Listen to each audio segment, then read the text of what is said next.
like I say this every time that I'm working on the X5M, but this is an exciting day for me because what we get to do today is replace those black calipers with some Estoril Blue. Now this is a Rustoleum color, but Estoril Blue is the color that BMW uses on modern M calipers. The X5M was actually the last M car that did not come standard with their calipers painted in Estoril Blue. It was an option on later year cars, but most of them come with black calipers. A lot of people painted them red because they hadn't really come out with this Estoril Blue yet. But now this is the standard of all M cars, so I wanted to blend. It already has those F85 drilled rotors on there. They look really great, and they really make the car look a lot more sporty. But adding in the blue calipers with the M decals is going to be the finishing touch that'll really set it off.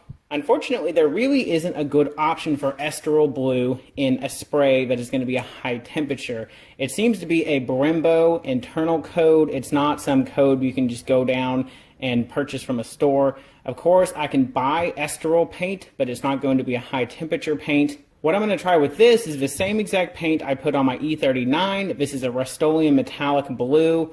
And I sprayed it on this little piece of metal here, and I took it down to the BMW dealership, and I held it up to a BMW caliper. I think it was on an M8 competition, and this looked perfect.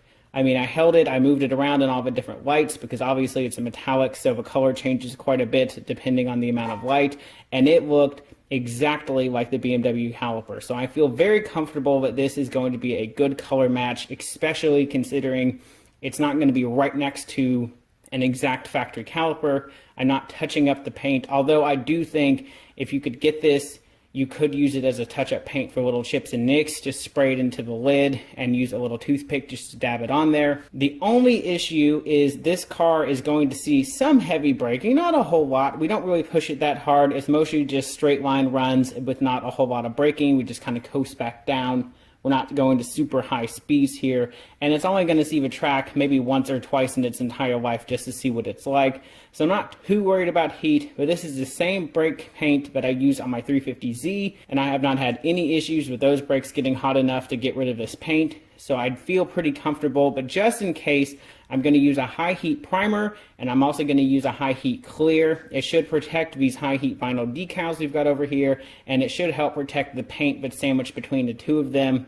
The only other option out there is, I believe it is G2 that offers a paint, but I don't like the G2 kits because number one, some people have said it matches this and some people have said it hasn't. I know this is a perfect match, so I'm not going to worry about that. And then it's also a brush-on kit. You can kind of turn the brush-on paint into a spray paint, but again, this is already a spray. I know it lays down really nice and clean, very flat. I don't have any orange peel here. The metallic comes out nice. So this is what I'm going to use. This was, I think, maybe $25 worth of spray paint, maybe even less, a Scotch-Brite pad, and some, I think this is 200 grit sandpaper, just to knock down the exterior of the black calipers. These M decals, I was able to pick those up off eBay. You can get them off Etsy. You can get them off a few different websites.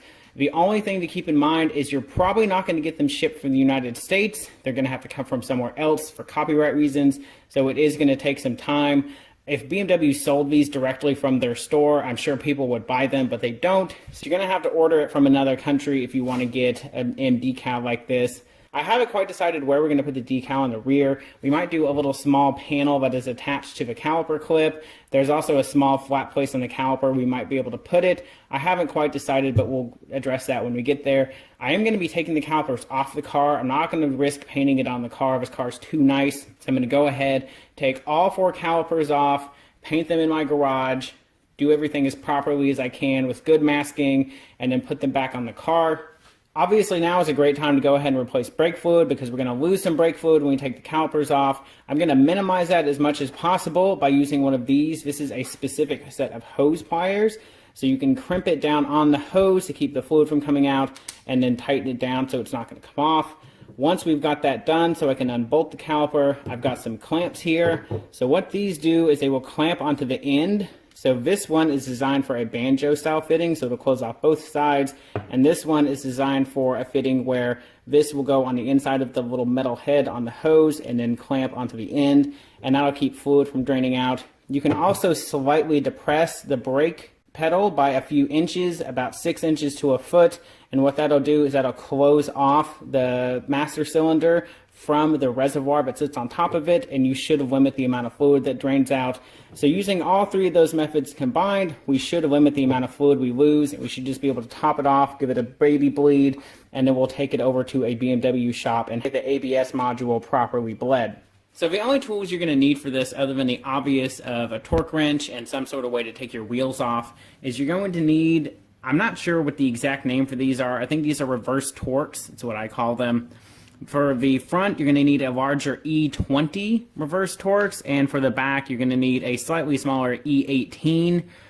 So that'll take your caliper bolts off. To take off the brake lines, to take them off of the caliper, you're going to need a 14 millimeter wrench to hold down the brake line and take off the nut that is on the hard line. You're going to need an 11 millimeter wrench to take off the nut, and to hold it in place a 17. Now, for the 14 and 11, you're going to want to use what is called a flare nut wrench. Instead of just the 2 arms, it wraps all the way around on 5 sides so that it holds it as well as it possibly can, so you're less likely of stripping out your brake lines, especially that little fitting that is on the hard line.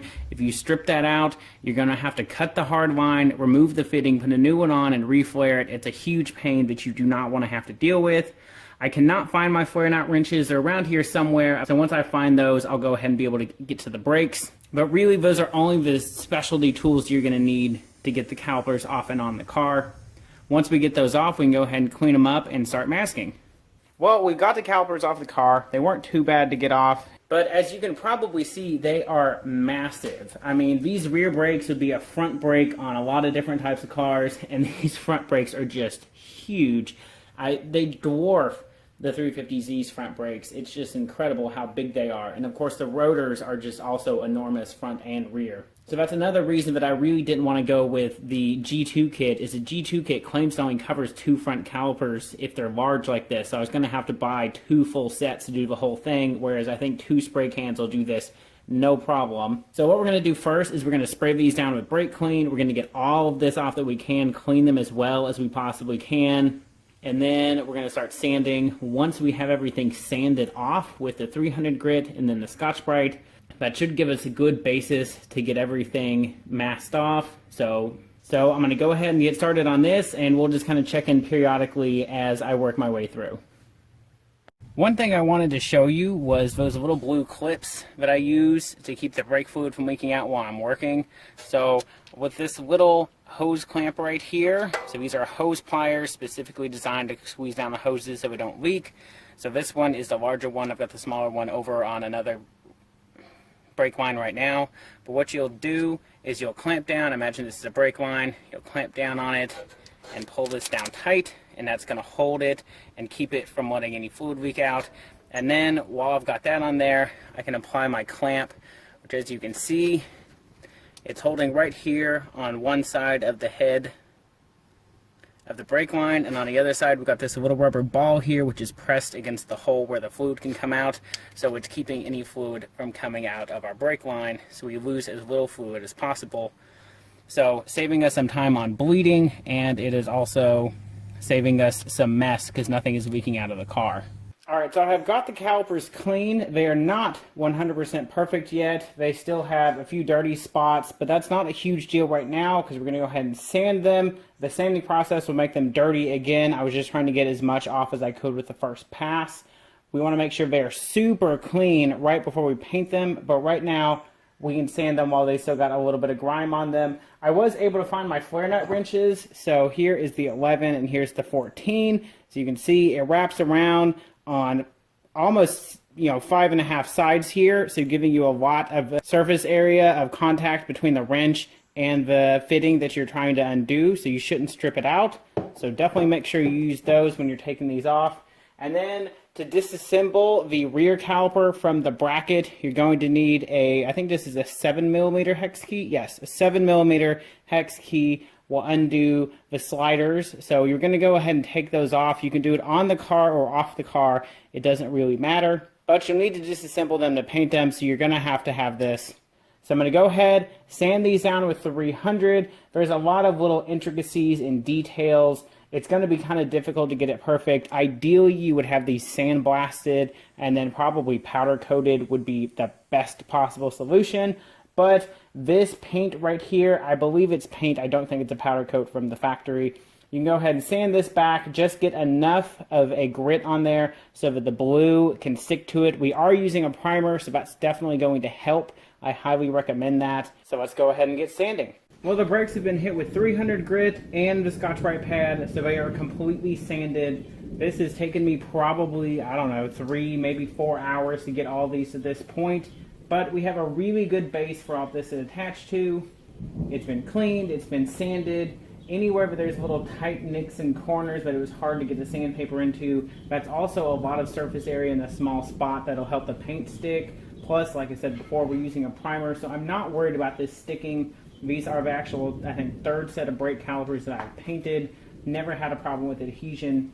This is a very, very time-consuming process, and you will get burnt out towards the end of it. So definitely make sure you're focusing your effort on the fronts, on places where people can actually see the caliper, because if it's on the back or the bottom, it's not as a big deal as front and center. That's where you want to put all of your time and effort if you're starting to get a little worn out and tired of sanding. So now we're going to give everything one last good wipe down with isopropyl alcohol to make sure everything is as clean as we can possibly get it.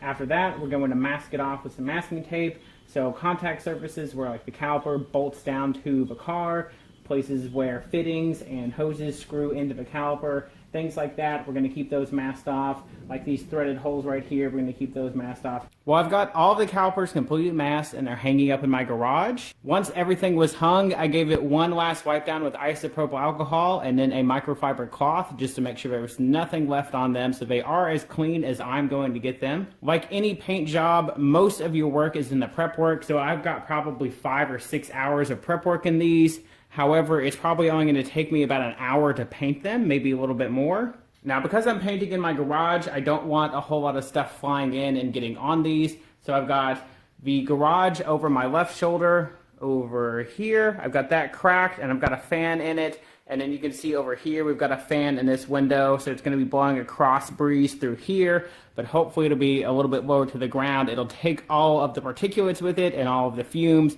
but it won't be bringing in a bunch of debris. And then of course, I'm going to be wearing a respirator while I'm painting. So let's go ahead and start with the primer. And then I will give you guys some shots of what they look like once they're primed.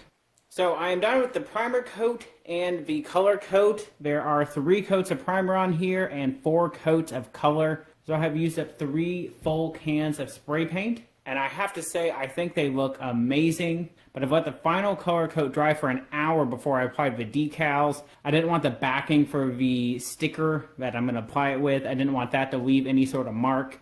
And it will clear coat over this. I've got 1 can of clear coat, so I'm going to think I can get 2, maybe 3 coats of clear on here to cover everything up. All right, so this is the most nerve-wracking but also rewarding part of all of this. So I've got gloves on. I've got the caliper sitting here on a paper towel to try and prevent as much damage as I possibly can while the paint is still curing. Took a ruler and measured on my decal here where the center line is.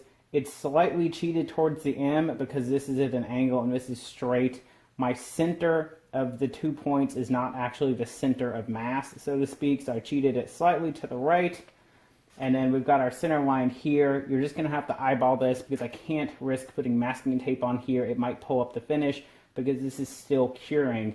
Paint takes a very long time to fully cure. I can touch it right now and it's not going to leave a fingerprint or anything like that from the gloves. But it will be a couple of days before this is fully hardened.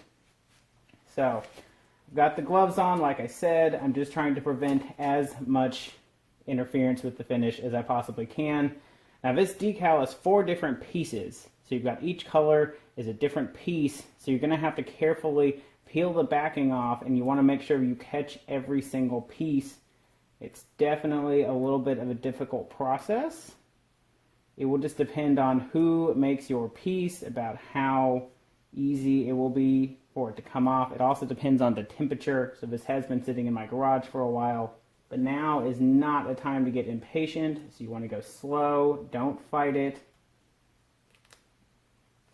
So we have all 4 pieces. Everything is exactly where it's supposed to be. Lean in here, eyeball the height and our center line, and gently press it down. Like I said, you only get one shot, so go nice and slow. Gently rub out all the bubbles, and then you can peel back.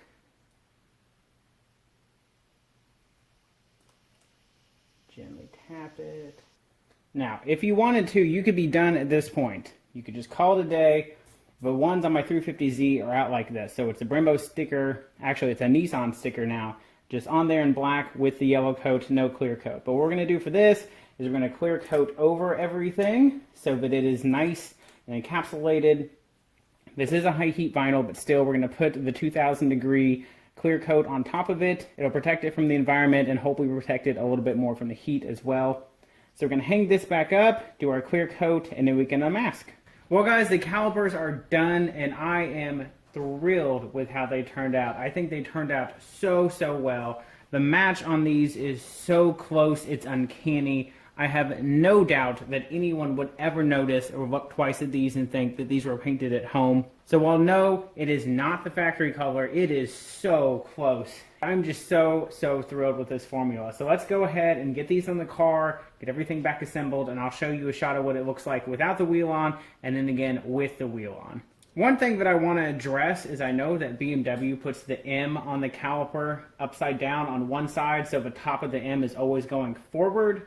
I don't like how that looks. I think it looks like it's wrong or somebody messed up. It just does not work for me. So I'm having them all facing with the M right side up on the caliper, irregardless of where it is sitting on the car. I think that makes a lot more sense. That's just the way 99% of people do it. Brembo's always written right side up. That's just how they do it. I don't know why BMW wants it flipped. So I'm not going to do that on my car. Well guys, after many hours of work, more than I would like to admit, these are painted and on the car, and I have to say it is all worth it. They look so good. I mean, just look at those blue calipers next to those drilled rotors off the F85. It just looks so much better. I cannot wait to get the wheels on it and get it back on the ground and, you know, just get to drive it around, park it, look at it. It's going to make it just so much better for me. I don't know what it is, a little bit of paint, but it does make a difference.